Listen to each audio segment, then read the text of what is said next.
A formula that will work wonders for you. Remember that the other man may be totally wrong. But he doesn't think so. Don't condemn him. Any fool can do that. Try to understand him. Only wise, tolerant, exceptional men even try to do that. There is a reason why the other man thinks and acts as he does. Ferret out that hidden reason, and you have the key to his actions, perhaps to his personality. Try honestly to put yourself in his place. If you say to yourself, "How would I feel? How would I react if I were in his shoes?"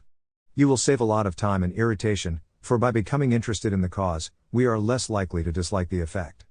And, in addition, you will sharply increase your skill in human relationships. Stop a minute, says Kenneth M. Good, in his book, How to Turn People into Gold. Stop a minute to contrast your keen interest in your own affairs with your mild concern about anything else. Realize then, that everybody else in the world feels exactly the same way. Then, along with Lincoln and Roosevelt, you will have grasped the only solid foundation for any job other than warden in a penitentiary, namely, that success in dealing with people depends on a sympathetic grasp of the other man's viewpoint. For years, I have taken a great deal of my recreation by walking and riding in a park near my own home. Like the Druids of ancient Gaul, I all but worship an oak tree, so I was distressed season after season to see the young trees and shrubs killed off by needless fires. These fires weren't caused by careless smokers. They were almost all caused by boys who went out to the park to go native and cook a frankfurter or an egg under the trees. Sometimes, these fires raged so fiercely that the fire department had to be called out to fight the conflagration.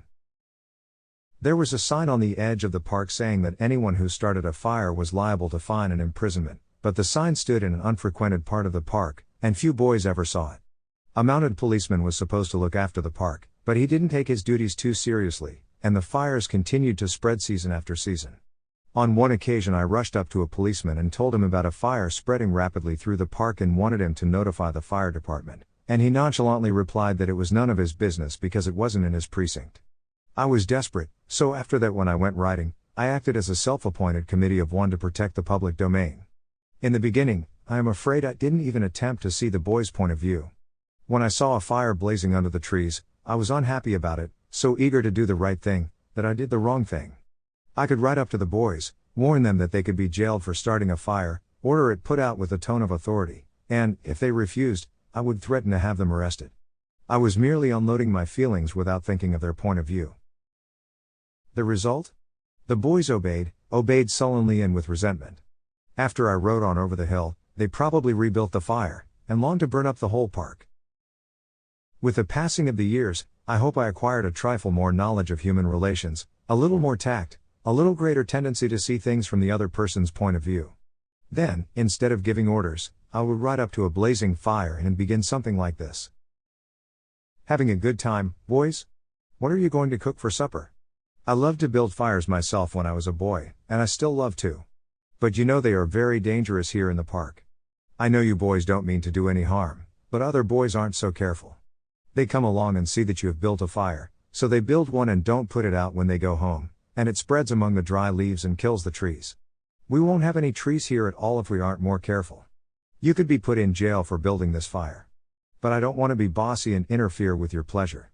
I like to see you enjoy yourselves, but won't you please rake all the leaves away from the fire right now, and you'll be careful to cover it with dirt, a lot of dirt, before you leave, won't you?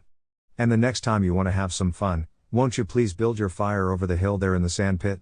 It can't do any danger there. Thanks so much, boys. Have a good time.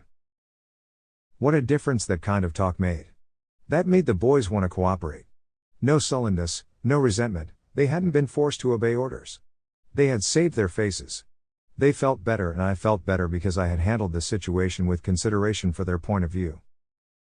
Tomorrow, before asking anyone to put out a fire or buy a can of after cleaning fluid or give $50 to the Red Cross, why not pause and close your eyes and try to think the whole thing through from the other person's point of view? Ask yourself, why should he want to do it? True, that will take time, but it will make friends and get better results and get them with less friction and less shoe leather. I should rather walk the sidewalk in front of a man's office for 2 hours before an interview, said Dean Donham of the Harvard Business School, than step into his office without a perfectly clear idea of what I am going to say and what he, from my knowledge of his interests and motives, is likely to answer. That is so important that I am going to repeat it in italics for the sake of emphasis. I should rather walk the sidewalk in front of a man's office for 2 hours before an interview, than step into his office without a perfectly clear idea of what I am going to say and what he, from my knowledge of his interests and motives, is likely to answer.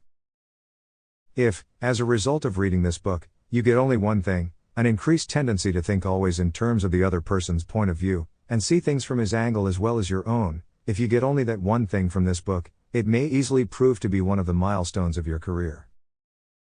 Therefore, if you want to change people without giving offense or arousing resentment, Rule 8 is: try honestly to see things from the other person's point of view.